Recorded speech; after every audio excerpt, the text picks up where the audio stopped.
নমস্কার, আমি জ্যোতিষগুরু ইন্দ্রজিৎ আচার্য। আশা করি সকলে ভালো আছেন।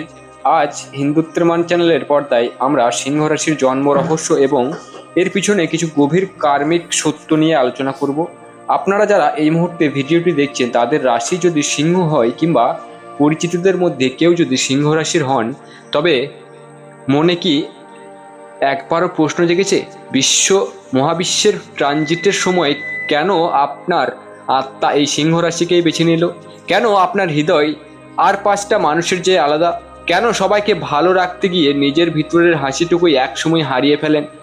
আপনি যদি সিংহ রাশির হয়ে থাকেন তবে আজকের ভিডিওটি বিশেষভাবে আপনাদের জন্য। আজ আমরা জানব সিংহ রাশির পূর্বজন্মের কর্মফল, এই জন্মের আসল উদ্দেশ্য, প্রেম, কর্ম, অর্থ এবং আধ্যাত্মিকতার কিছু গোপন সত্য। নিজের আত্মাকে চিনতে ভিডিওটি বিন্দুমাত্র স্কিপ না করে শেষ পর্যন্ত দেখুন। প্রথমেই জেনে নেব সিংহ রাশির মূল পরিচয়। রাশিচক্রের পঞ্চম রাশি হলো সিংহ। কালপুরুষের অঙ্গ হিসেবে এটি মানুষদের হৃদয়কে নির্দেশ করে। এই সিংহ রাশির প্রতীক হলো বনের রাজা সিংহ, যা সাহস ও রাজকীয়তার প্রতীক। এর উপাদান অগ্নিতত্ত্ব এবং অধিপতি গ্রহ হলো স্বয়ং গ্রহরাজ সূর্যদেব। সূর্য মানেই তেজ, নেতৃত্ব, আত্মমর্যাদা এবং ভিতরের এক জ্বলন্ত শক্তি। তাই এদের জন্ম থেকেই এক অদ্ভুত রাজকীয় ভাব ও সবাইকে রক্ষা করার স্বাভাবিক মনোভাব জাগ্রত থাকে। সিংহ রাশির এই তেজের পিছনে এক গভীর কার্মিক রহস্য লুকিয়ে আছে। সনাতন ধর্ম ও জ্যোতিষশাস্ত্রের মতে সিংহ রাশির মানুষেরা পূর্বজন্মে হয়তো কোনো বড় দায়িত্ব বা শাসনের মধ্যে ছিলেন, যেখানে অনেক মানুষ তাদের উপর ভরসা করত, কিন্তু ক্ষমতার শীর্ষে থেকেও তারা চরম একাকিত্ব ভোগ করেছিলেন এবং এমন কিছু মানুষকে অন্ধের মতো বিশ্বাস করেছিলেন যারা শেষ মুহূর্তে পিছন থেকে আঘাত করেছিল। পূর্বজন্মে অন্যের জন্য ত্যাগ স্বীকার করলেও বিনিময়ে পেয়েছিলেন কষ্ট। সেই অসমাপ্ত দায়িত্ব, একাকিত্ব এবং না বলা কষ্টগুলোই আজকের জীবনে তাদের হৃদয়কে এত বেশি সংবেদনশীল এবং আত্মমর্যাদাপূর্ণ করে তুলেছে। এরা সহজে কাউকে ভুলতে পারেন না। একবার হৃদয়ে জায়গা দিলে শেষ নিঃশ্বাস পর্যন্ত সেই স্মৃতি বয়ে বেড়ান। সিংহ রাশির স্বভাবের কথা বলতে গেলে এরা অত্যন্ত গম্ভীর, সাহসী এবং উদার প্রকৃতির হন। অন্যায় বা ছোট লোকামি এরা একদম পছন্দ করেন না। তবে এদের সবচেয়ে বড় দুর্বলতা হলো সবার সামনে নিজের আত্মসম্মান বজায় রাখলেও আড়ালে সবাইকে খুশি রাখতে গিয়ে এবং সবার দায়িত্ব নিজের কাঁধে নিতে গিয়ে নিজের মনকেই সবচেয়ে বেশি কষ্ট দেন। বাইরে সিংহের মতো তেজ থাকলেও ভিতরে হয়তো হাজারো একাকিত্ব লুকিয়ে থাকে। এরা বেইমানি একদম সহ্য করতে পারেন না। এদের মধ্যে একটা সহজতা, আকর্ষণীয় ব্যক্তিত্ব কাজ করে যা মানুষকে সহজেই মুগ্ধ করে। এরা ভীষণভাবে স্বাধীনচেতা হন এবং সমাজ বা বন্ধুদের মধ্যে সবসময় একটা প্রধান ভূমিকা পালন করেন।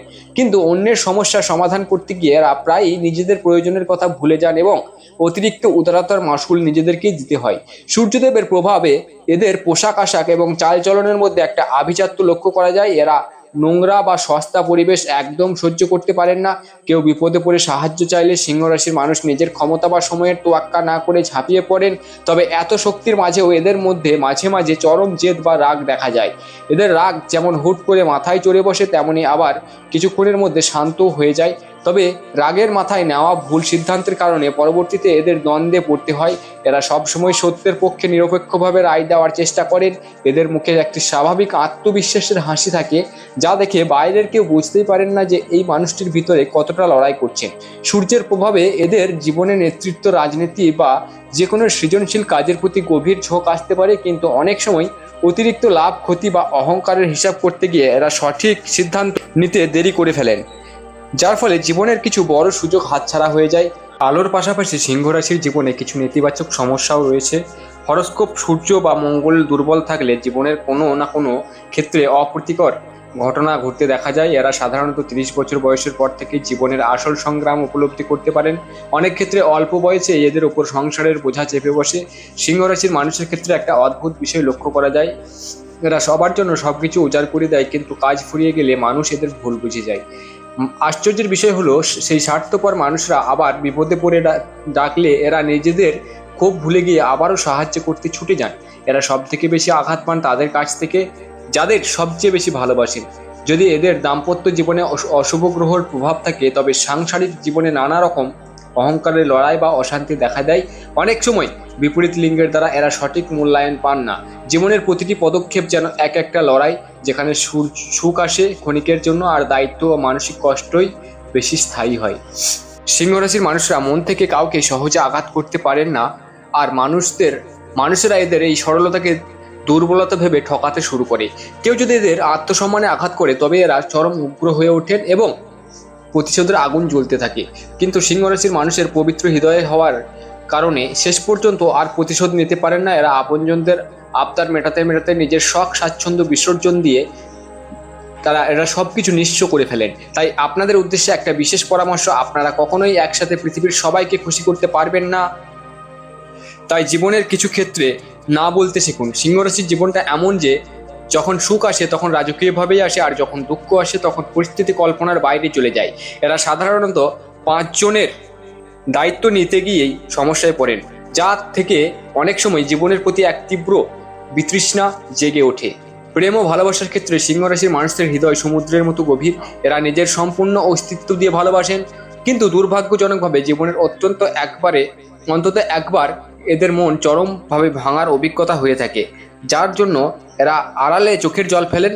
সেই মানুষটি হয়তো এদের ভালোবাসার মূল্য বুঝতে পারেন না, তবুও এরা রাজকীয় মনের অধিকারী হওয়ায় সহজে কাউকে অভিশাপ দেন না, বরং নীরবে সরে গিয়ে দূর থেকেই তার সুখ কামনা করেন। সিংহ রাশির কর্মজীবনের সাফল্য সাধারণত ধীরে ধীরে এবং কঠোর সংগ্রামের মধ্যে দিয়ে আসে। অনেক বাধা ও পরীক্ষার মধ্যে দিয়ে এরা সমাজে নিজেদের একটা শক্ত অবস্থান তৈরি করেন। এদের হরোস্কোপে সূর্য শুভ থাকলে এরা উচ্চপদস্থ সরকারি চাকরি, প্রশাসনিক কাজ, সফল ব্যবসা, রাজনীতি বা বড় কোনো প্রতিষ্ঠানের প্রধান হতে পারেন। এছাড়া সোনা, তামা, ওষুধ ও যে কোনো রাজকীয় দ্রব্যের ব্যবসার সাথে যুক্ত থাকলেও এরা দারুণ উন্নতি করেন। অর্থভাগ্যের ক্ষেত্রে প্রথম দিকে ওঠানামা থাকলেও নিজেদের কঠোর পরিশ্রমে ধীরে ধীরে এরা প্রচুর উন্নতির মুখ দেখেন এবং বাড়ি গাড়ির অধিকারী হন। এরা অন্যের কাছে হাত পাতার চেয়ে নিজের যোগ্যতার উপর নির্ভর করেই জীবনে এগিয়ে যেতে পছন্দ করেন। জ্যোতিষশাস্ত্র অনুযায়ী এই জন্মে সিংহ রাশিতে জন্ম নেওয়া আত্মার আসল উদ্দেশ্য হলো পৃথিবীর মানুষদের মধ্যে ন্যায়, সত্য, সাহসিকতা এবং সুরক্ষার বার্তা ছড়িয়ে দেওয়া। এরা দুর্বলকে রক্ষা করতে পৃথিবীতে আসেন। নিজের ক্ষতি সহ্য করলেও কারোর প্রতি অন্যায় বা অবিচার হলে এরা সিংহের মতো গর্জন করে ওঠেন। বিশৃঙ্খল পরিবেশকে নিজের ব্যক্তিত্ব ও শৃঙ্খলা দিয়ে শান্ত করে দেওয়াই এদের আসল উদ্দেশ্য। আধ্যাত্মিক দিক থেকে বিচার করলে এদের মধ্যে এক ধরনের অদৃশ্য ঐশ্বরিক শক্তি থাকে। এরা মানুষের মনের ভিতরের উদ্দেশ্য খুব সহজে ধরে ফেলতে পারেন। জীবনের চরম একাকিত্ব বা ঈশ্বরের প্রতি গভীর বিশ্বাস এদের অন্তরকে শক্তিশালী করে তোলে। যতই এদের আঘাত করা হোক না কেন, এরা আবার নতুন করে সিংহের মতো গর্জন করে উঠে দাঁড়াতে জানেন। সিংহ রাশির জাতক জাতিকাদের জীবনের উন্নতির জন্য বেশ কিছু বিশেষ উপদেশ দেওয়া হয়ে থাকে। প্রতিদিন সকালে ঘুম থেকে উঠে উদীয়মান সূর্যদেবকে জল অর্পণ করুন, এতে মান, সম্মান ও তেজ বহুগুণ বৃদ্ধি পাবে। নিয়মিত গায়ত্রী মন্ত্র পাঠ করুন, যা আপনার মানসিক শক্তিকে স্থির রাখবে। প্রতি রবিবার পিতার আশীর্বাদ নিন, কারণ পিতা হলো সূর্যের প্রতীক। অবলা প্রাণীদের, বিশেষ করে গরুকে কিছু খাওয়ান, এতে গ্রহদোষ কেটে যায়। কোনো অসহায় মানুষকে নিজের সাধ্যমতো অন্ন বা বস্ত্র দান করতে পারেন, যা আপনার কার্মিক ঋণ থেকে মুক্তি দেবে আপনাকে। এছাড়া সবসময় পরিষ্কার পরিচ্ছন্ন থাকুন এবং হালকা সুগন্ধি ব্যবহার করুন। নিজের পোশাকে লাল, তামাটে বা সোনালী রঙের ব্যবহার একটু বেশি রাখার চেষ্টা করুন। প্রিয় সিংহ রাশি, হয়তো আপনার আত্মা এই পৃথিবীতে এসেছে এক বিশেষ রাজকীয় বার্তা এবং সাহসের আলো ছড়াতে। আপনি হয়তো জীবনে অনেক কষ্ট পেয়েছেন, আপনজনদের দ্বারা বারবার ভেঙে পড়েছেন, কিন্তু মনে রাখবেন, যে হৃদয় অন্যকে আশ্রয় দিতে জানে তাকে কখনো সত্যিকারের অর্থে হারিয়ে দেওয়া যায় না। সময় হয়তো আপনার ধৈর্যের পরীক্ষা নেবে, মানুষ ভুল বুঝবে, কিন্তু পরমেশ্বর একদিন ঠিকই আপনার জীবনের যোগ্য সম্মান ও আলোর জোয়ার নিয়ে আসবেন। ঈশ্বরের উপর ভরসা রাখুন। আজ যদি আপনার জীবনে লড়াই থাকে, তবে কাল নিশ্চয়ই আপনার রাজকীয় সুদিন আসবে। আগামী দিনে এইরকম গুরুত্বপূর্ণ জ্যোতিষ ও আধ্যাত্মিক ভিডিও পেতে আমাদের হিন্দুত্বের মান চ্যানেলটিকে অবশ্যই সাবস্ক্রাইব করে অবশ্যই পাশে থাকা বেল আইকনটি প্রেস করুন এবং কমেন্টে লিখুন হর হর মহাদেব। দেখা হচ্ছে পরবর্তী ভিডিওতে। সকলে সুস্থ থাকবেন, ভালো থাকবেন, ঈশ্বর আপনাদের মঙ্গল করুন। রাধে রাধে।